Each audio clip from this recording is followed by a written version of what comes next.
Today, we're going to be taking a look at the Medicom MAFEX number 182, the Mighty Thor.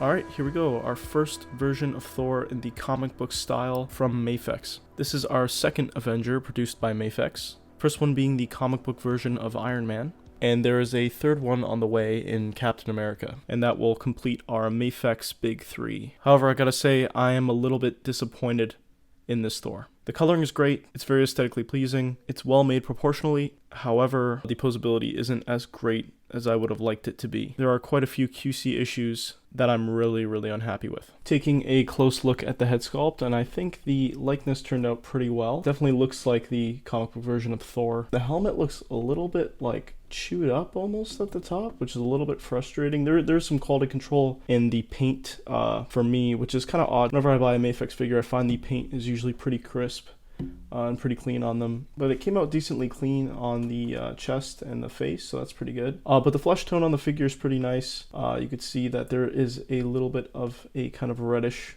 orangish tinge in the skin tone, which is nice. It also continues underneath there, which there's a little bit of bleeding of the black. You can see that it's a little bit smudgy, which is a little bit frustrating.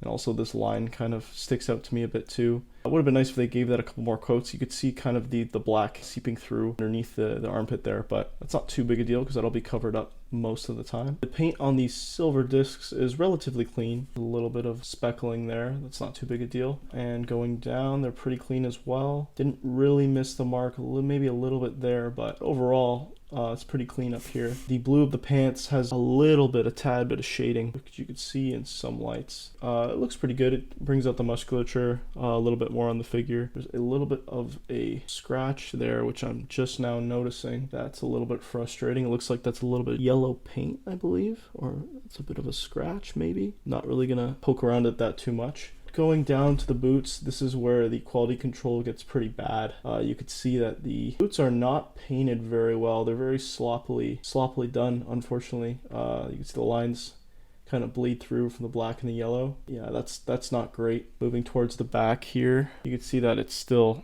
not great. Other than that, the paint turned out pretty clean. There's also blue mixed into the white of the wings of the helmet, and the hair doesn't really have much paint on it. It's kind of just blonde with a little bit of a darker blonde wash, but it's very light, it's very faint, you could barely really see it, but it is there. So the cape itself has a really nice texture on it. It's almost like silky kind of smooth texture to it, which is pretty nice. It's got a bendy wire running all the way through it, which is great. One thing that's good with MAFEX is that they rarely ever screw up their soft goods. I feel like they're almost always pretty well done. Also, the bendy wire of the cape actually has these 3 little prongs sticking out of it. They're almost like, they feel like little pieces of foam, and there's a bendy wire running through those as well. I think that's just to keep its shape to where it meets the armor that he's wearing. But I think it turned out pretty well. It looks pretty decent, and the wristbands are also painted up pretty well too. Overall, decent paint job, but it's not the best I've seen from MAFEX. They're usually a lot more clean than this. The boots really stand out to me as being pretty sloppily painted. You know, it could just be something with my copy, but if it's not, then it's more of a bigger quality control issue. And since we're getting a close look at the head, I might as well bring in the alternate head.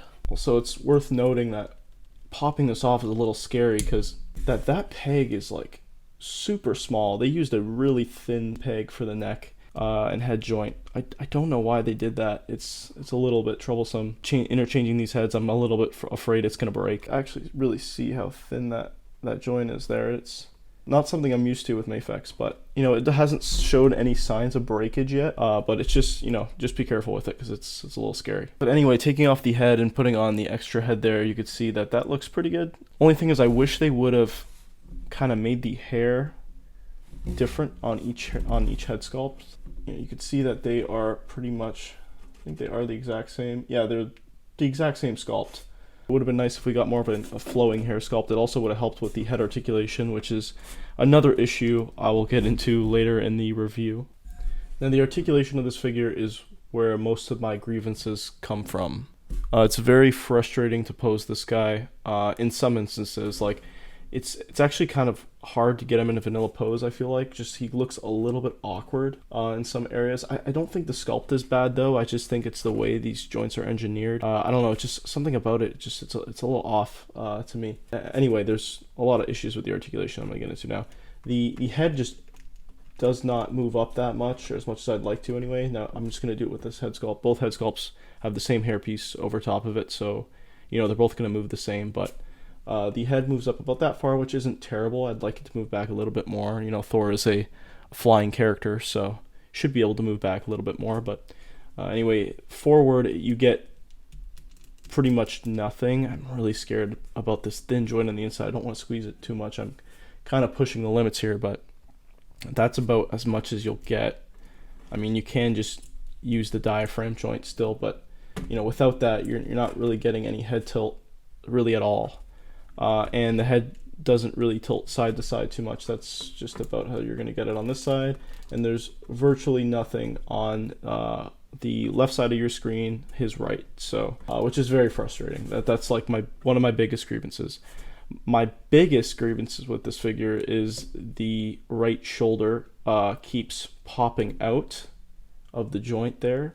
It's super loose. It reminds me of the MAFEX Carnage, which mine had really bad QC in the arms, where they just did not stay on. They kept falling off.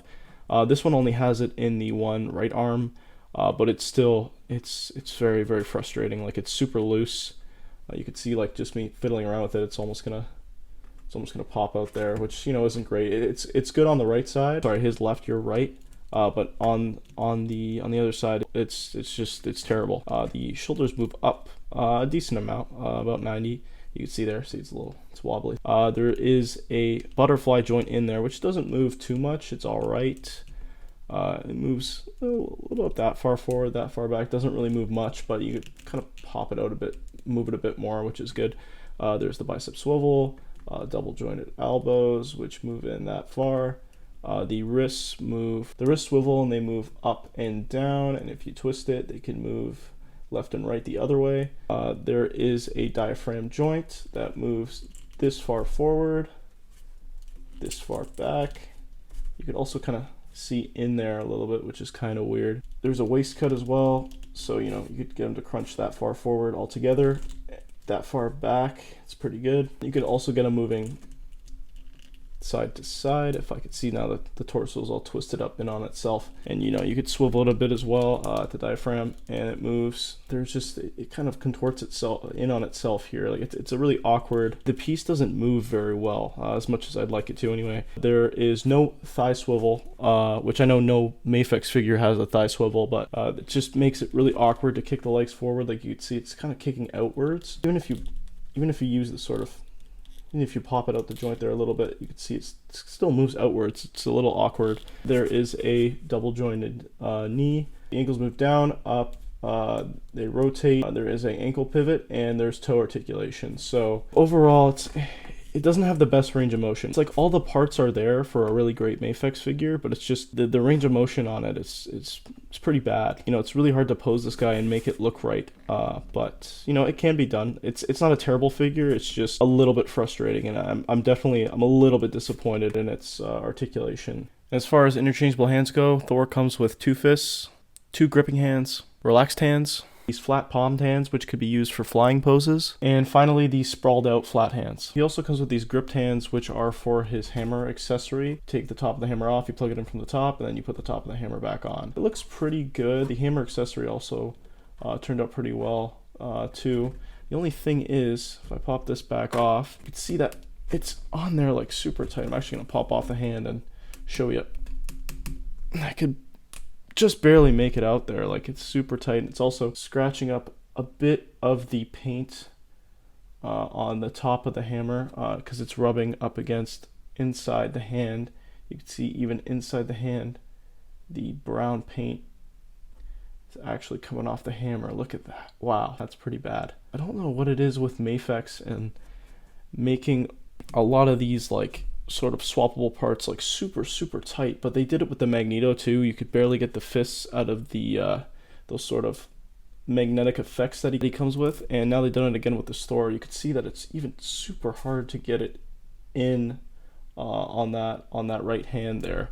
I haven't even tried to put it in the left hand, but I assume it's going to be super tight, and yeah, it is. So I don't really want to mess with that too much right now, but that's another thing that's just very frustrating with this figure. He does, however, also come with these hammer holding hands, which these are actually solid pieces. They're stuck on there, but they actually look pretty cool. Let me just get the hammer on one of them. The hammer sort of has an L shaped onto it, so you try to find the L inside the hammer, and then that's so it stays in one place and doesn't kind of move around like a lot of the Marvel Legends ones do, which is kind of annoying. I kind of wish they just made that a peg, because then I'd be able to slide around and put it in any direction I want. This looks pretty cool to me. I really like this effect. You know, for flying poses, this works out pretty well, and it works on either side too.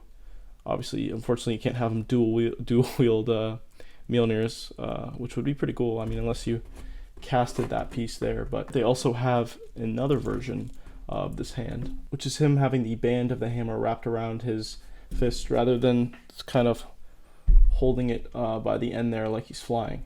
And this also looks pretty cool. If you can't get the hands onto the holes here, at least you have other options, but this should work.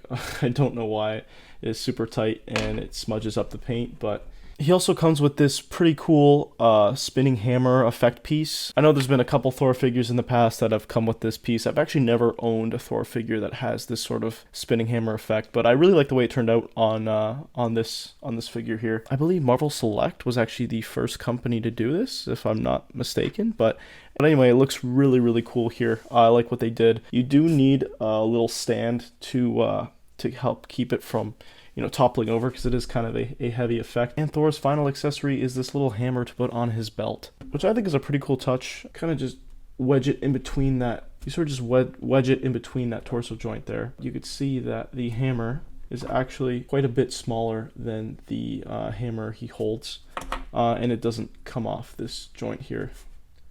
Oh, it does. Never mind. So you could actually pop that out there. Huh, I did not know that. Oh, so you know what that means? That it should be able to fit in the hand. Okay, so it does fit in the hand, but it's super loose.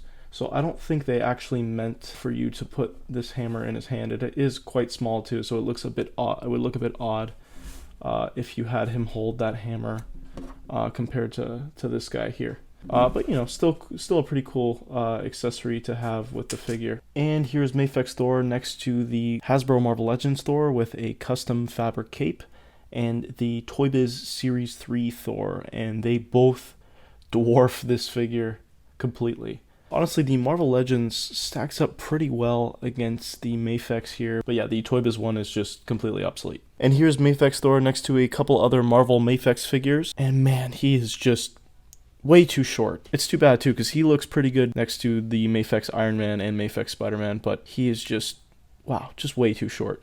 He should be, I would say, probably around this height compared to Spider-Man and Iron Man. And you could see Iron Man just dwarfs him there, which is, you know, kind of completely out of scale, really. That's really too bad. I gravitated towards MAFEX because it seems like almost every release they put out, it is the definitive version of that character in figure form. However, I gotta say, with this figure, there is a lot of room for improvement, which is unfortunate. You know, the scale is completely off. There's a lot of QC issues. The shoulder one in particular is really frustrating for me. The paint on the boots is pretty sloppy, and the articulation just doesn't work as well as I would have liked it to. It's a little bit wonky. Though there are good sides to this figure. It looks exactly like the original run of Thor. It's a very classic Thor, and it looks true to form. Just as a figure, it doesn't work as well as I'd like it to. But you know, let me know what you think in the comments below. Thank you all so much for watching. Like, comment, and subscribe if you enjoyed the video. And until next time, take care.